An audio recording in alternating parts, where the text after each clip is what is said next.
Toronto, once a beacon of opportunity, is grappling with an alarming housing crisis. The city, known for its diversity and vibrant culture, is becoming increasingly unaffordable for many. The rent increase guideline for this year and next year is 2.5%, but the guideline does not apply to buildings built after November 15th, 2018. Landlords with newer buildings can raise the rent by as much as they want. My name is Dwayne Precise. I am 62 years old. My rent is about 75% of my income. Just like in any industry, as overhead costs go up, what do? They put it onto the consumers. They raise their prices. Skyrocketing housing prices, stagnant wages, and a lack of affordable options are pushing the dream of living in Toronto out of reach for many. In 5, 6, 7, 8, I am ready to give up. Probably tired of hearing this, but once again, Toronto rent is on the rise. We dig a little deeper on why this is. If we look at the mass exodus of COVID, when everyone was leaving the downtown sector, that trend has fully reversed itself. People are going back downtown. Jobs are more in person downtown. This crisis threatens the very fabric of the city, impacting residents from all walks of life. The city's allure, once a magnet for immigrants and young professionals, is waning. The promise of a better life in Toronto is now overshadowed by the daunting reality of an impossible housing market. As affordability deteriorates, the city faces a precarious future.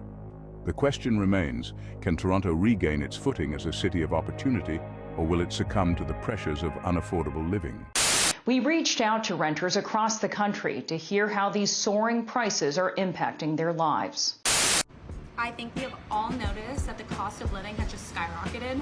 I know so many friends, I've heard all over the internet that everyone's just living paycheck to paycheck.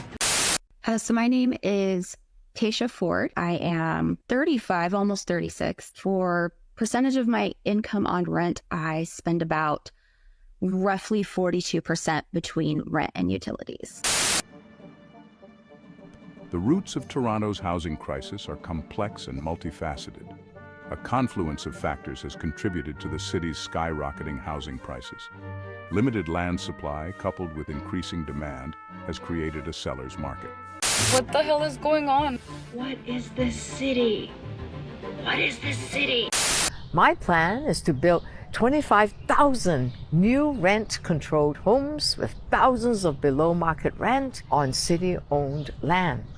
The prices of renting a home in Toronto continue to soar. Sure do, Erica. We got the December numbers in, and my goodness, it is mighty expensive.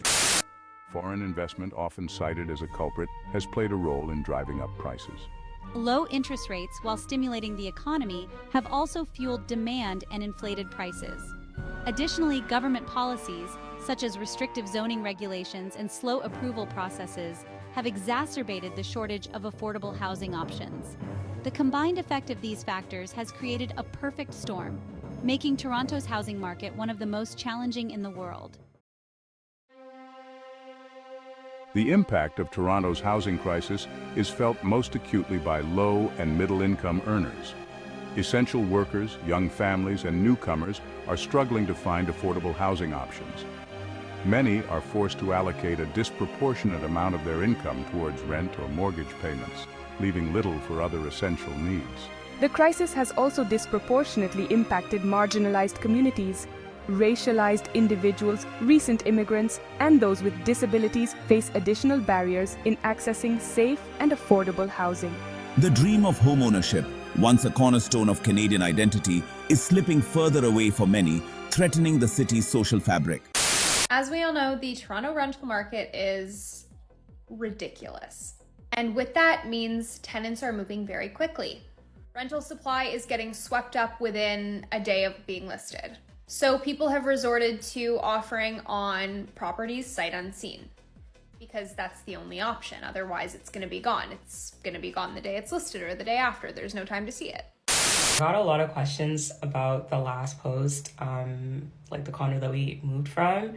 So just to answer this question, the rent was $3,000 a month, which seemed like a lot at the time, but like now looking at Toronto prices, like that was actually like not that bad. So yeah, $3,000 for the 2-bed, 2-bath. that did not include utilities. So I think like on average we spent about like $180 on utilities. And we also had a parking space and a locker. So that's probably like what drove up the cost. As those of you know that are looking for condos, if you get anything with a parking space, it like jacks up the price. The fabric unraveling social and cultural impacts. Toronto's housing crisis extends beyond individual struggles. It threatens the very essence of what makes the city special.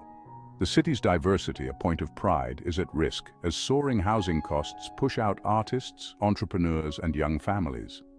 Neighborhoods are losing their unique character as long-time residents are priced out. The erosion of Toronto's cultural vibrancy is undeniable. Increased homelessness, poverty, and mental health issues are directly linked to the lack of affordable housing. The city's social safety net is strained, struggling to keep up with the growing needs of its residents. As the crisis deepens, Toronto risks losing its soul, becoming a city increasingly divided along economic lines. Section 5. Stories from the front lines, real people, real struggles. The human toll of Toronto's housing crisis is evident in the stories of its residents. Take Sarah, a single mother of 2 working as a nurse, who is forced to live in a cramped basement apartment, sacrificing her own well-being to provide for her children. Or consider John, a young artist who can no longer afford to live in the city that once nurtured his creativity. These stories, while individual, reflect a broader systemic issue. They highlight the desperation and hopelessness felt by many who are struggling to keep a roof over their heads. The faces of the crisis are not just statistics. They are our neighbors, friends, and colleagues. Their struggles are a stark reminder of the urgent need for action.